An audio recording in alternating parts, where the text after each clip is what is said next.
नमस्कार दोस्तों, class 10th English के वीडियो लेक्चर सीरीज में आप सभी का स्वागत है। आज हम सॉल्व करेंगे फुटप्रिंट्स विदाउट फीट के चैप्टर 3 द मिडनाइट विजिटर का एनसीईआरटी सॉल्यूशन। तो चलिए वीडियो को स्टार्ट करते हैं। हमारा पहला क्वेश्चन है, how is ऑजेबल different from other secret agents, यानी कि ऑजेबल जो कि एक सीक्रेट एजेंट थे वो दूसरे सीक्रेट एजेंट्स की अपेक्षा किस तरह से अलग थे। तो इसका आंसर है ऑजेबल वाज क्वाइट डिफरेंट फ्रॉम इस सीक्रेट एजेंट, यानी कि जो एक सीक्रेट एजेंट का डिस्क्रिप्शन होता है उस हिसाब से ऑजेबल बहुत अलग थे। तो ये कुछ पॉइंट्स हैं, उनको देखिए।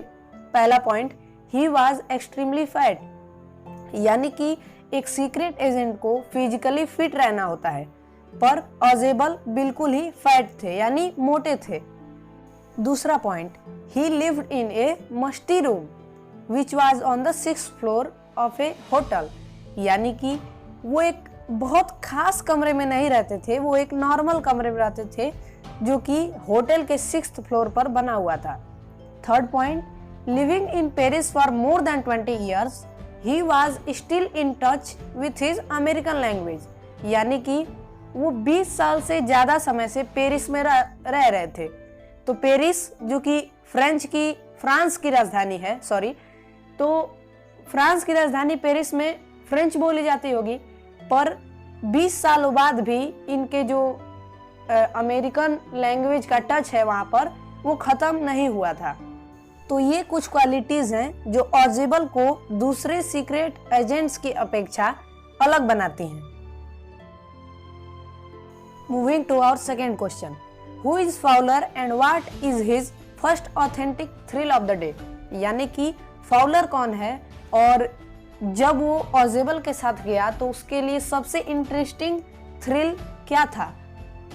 तो इसका आंसर है फाउलर वाज ए राइटर, यानी फाउलर एक लेखक था, and he had came to meet Ausable, और वो ऑजेबल से मिलने आया था ताकि वो ऑजेबल के बारे में कुछ स्टोरीज लिख सके, क्योंकि ऑजेबल एक सीक्रेट एजेंट थे।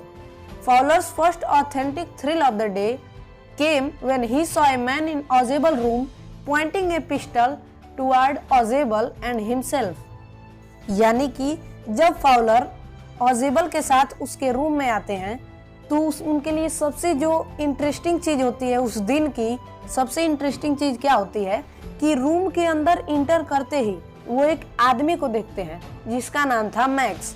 वो ऑजेबल की तरफ और इनकी तरफ एक पिस्टल को पॉइंट आउट किए होता है। Moving to our third question, how has Max got in, यानी कि मैक्स ऑजेबल के रूम में अंदर कैसे आया।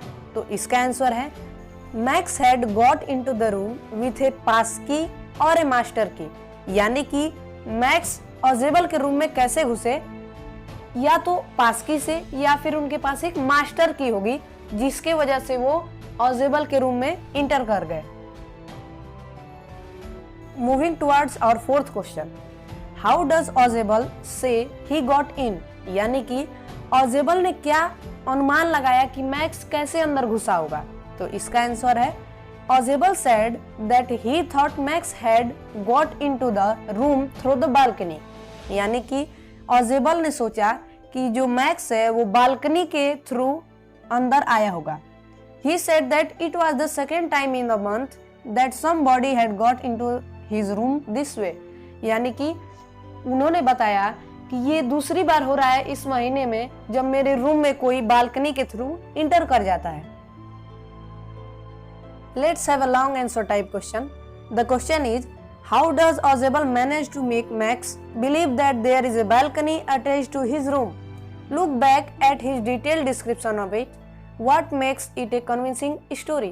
यानी कि ऑजेबल ने मैक्स को कैसे मैनेज किया, कैसे विश्वास दिला दिया कि जो रूम है उसके पीछे एक बालकनी अटैच है। तो इसके डिस्क्रिप्शन के लिए आप स्टोरी को देखिए और इस स्टोरी में ऐसा क्या है जो इसे एक कन्विंसिंग स्टोरी बनाता है। तो इसका आंसर है Ausable tells Max that someone entered his room through the balcony before also, यानी कि ऑजेबल ने मैक्स को बताया कि कोई पिछले महीने भी इस रूम से इसी तरह बालकनी के थ्रू आ गया था। He also told him that he had asked police to give him protection as he had some important papers with him। यानी कि ऑजेबल मैक्स को बताते हैं कि चूंकि उनके पास कुछ इम्पोर्टेंट पेपर्स हैं तो उसके प्रोटेक्शन के लिए उन्होंने पुलिस को भी कॉल किया है। On listening, Max became nervous and just wanted to escape from police.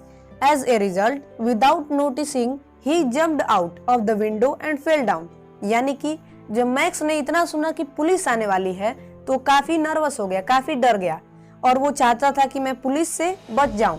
तो इसके वजह से वो बालकनी को नोटिस नहीं किया क्योंकि वहां पे बालकनी तो थी नहीं और वो समझा कि विंडो के बगल में बालकनी है और विंडो से नीचे कूद गया और गिर गया और उसकी डेथ हो गई।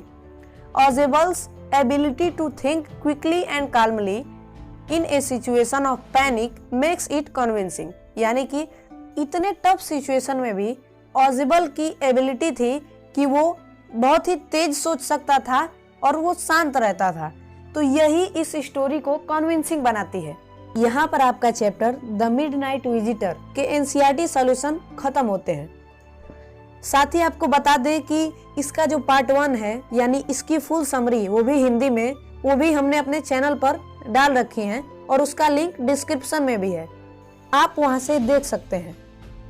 तो बस आज के लिए इतना ही।